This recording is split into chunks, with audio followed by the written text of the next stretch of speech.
Rachel Kirkland, the Modern Shaman. Thanks for being with me for another YouTube Q&A video this week.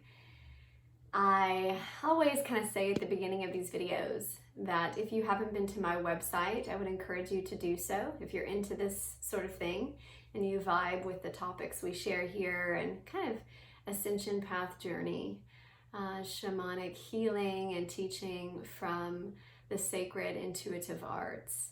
There are a lot of resources available on my website that talk about my personal sessions, mentorship opportunities, as well as classes and courses. So all of that's available again on themodernshaman.net.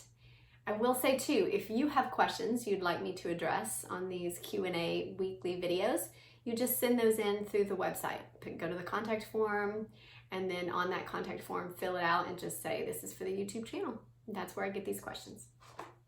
And with no further ado, whatever that means. Where did we get that phrase? Anybody know out there in YouTube land what that phrase means? With no further ado, maybe it's French. It sounds French. Okay. So here's the question that was sent in. It says, "Hi Rachel, I have a question for your YouTube channel." Here it is. "Thank you so much for your wisdom and guidance. You inspire me so much." That means a lot to me. Thanks for saying that. It says, "How do you balance individuality and oneness?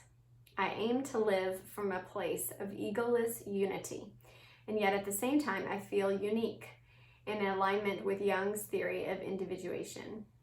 How can one integrate both to live from a place of utmost service to humanity?" So individuation and unity, or egoless unity. Much love always. Much love always. Okay. The balance of the individual with the collective, right? Or as you put it, individuation with egoless unity. What beautiful words. So when I hear you say this, the first thing that comes to mind, or the first place I go to, is that these are not mutually exclusive. If you're familiar with that term, that means that they don't cancel each other out. That your individuation, or your uniqueness, what makes you you, our personality, the name you hold, the character traits, your avatar, this little being that has segmented its expression in unique ways from source, has purpose, and it serves the collective to be you. So these things, that perspective that you have to be one or the other, or how to find balance, almost assumes that they are already at counterpoints, and you're wanting to find the balance in between. Like I'm seeing right now in my clairvoyance, a vision of a seesaw. Right? Or scales in the legal field, like legal scales. There's this sense of already viewing them from a very polaric, very human standpoint of duality, that these things are separate. I have my identity, and then I have my egoless unity. How do I find the middle ground? Instead of realizing that they are spherical. They are one source. When we live in our expression of multidimensionality, and our essence, our consciousness, our soul, whatever you want to title it, it's all a matter of semantics. I don't care what you call it. But your being, your isness, does have sacred geometry to it. It does have a sense of scientific structure and molecular build to the energy. And it is not linear. Even when we see things like a ray of light that look directional, that have momentum, or they look like a line, right? If we get in there with a microscope, or we break it down into its components, it's not a line. It's not a firm, linear expression. There are moving parts always. Things are distant and together at the same time. Even all things that look like they are material form, right? The chair I'm sitting on, that looks like a heavy material, right? If you get to it, nothing's touching. Electrons and neutrons and all these things, they're just a lot of space. And the understanding needs to start in the awareness that your individuality is not something separate from your unity consciousness. I know that's a mind trip because our brain is very sequential and logical, and it builds like a stair step. So it wants to create a logical movement or schematic source of building, right? One step upon the other, one step upon the other.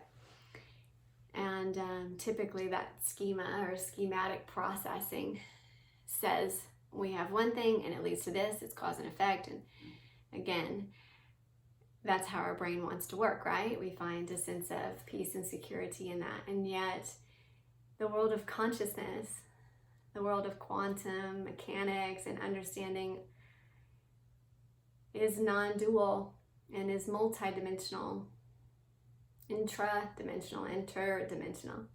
All of these fancy words, which just basically mean that you are all things at once.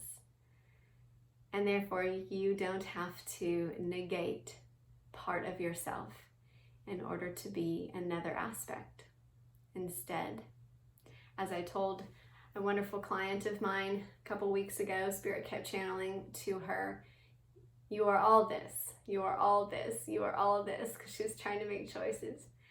And I'm hearing that again in the echo of this question, that you are all of this. You are, in a beautiful way, a personality and an individuated expression of Source, as it should be. There's perfection in that. There's no mistake in that. There's intelligence of creation in that. Because you thrive in the ways that make you unique. And therefore, the whole, the unity and your service is individuated in the way that you serve. You serve from your personality, what gives you passion, what gives you inspiration, what motivates you. And then you use that aspect of your individuation to serve humanity. If you love animals, you serve the animal kingdom. And it nurtures the whole unity of Source. And then there is nothing missing because all of the parts are working parts. And in that way, there's perfection in that strategy.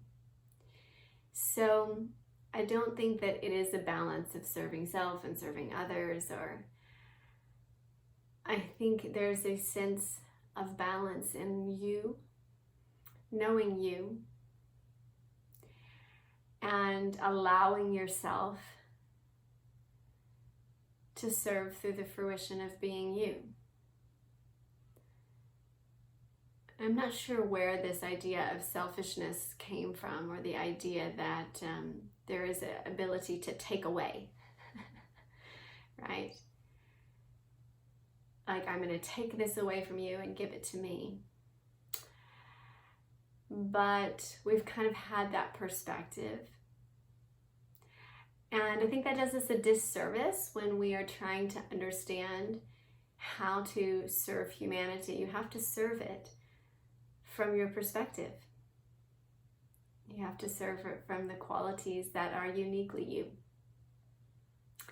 And you give wholeheartedly the energy of your own soul to others, to whatever is put in front of you, whether it's a group, whether it's an individual, whether it is animals, whether it is nature and trees and, building houses, whether it is building economies and writing books, whether it is studying geology, and all of these aspects add up to the functionality of our unity consciousness. They don't separate and segment. this is a state of the heart too. What I feel like, you didn't really ask that, but I feel like it's more a state of the heart. The heart and your intention behind why you do what you do, that is the key. That is the key. Is your intention in what you're doing one of unity, one of love, one of uplifting the masses or uplifting humanity and the ascension energy on this planet? Is it just simply wanting the best for others? Is it simply wanting things to work out? Is it positive in charge, in the nature of the essence of that charge? Does it feel positive? We can break it down that simple. Does it feel like a positive action? Does it feel like a positive thought? And in that manner, you are always working towards unity. Do you understand? So really the question is like the intention of what you're doing. And maybe that's where, or what kind of identifies or defines that sense of selfishness. Like if you're doing something in a space of pulling away or taking something from in order to almost have that negative charge of intention and an energy of negativity. This, no matter what you do, whether you're doing something for humanity and you're up there on the politicians' pulpit. I said pulpit because that's what it kind of looks like, making a speech. And there's connections there too, right? In the religious realm, no matter what you're doing, what title you hold, you can hold that title and still be negatively charged in your impact because your intention is not pure. So it has to do with the purity of the heart. That will bring a sense of unity no matter what the intention is, because it's a positively charged action, because you've said, I want this to make a difference.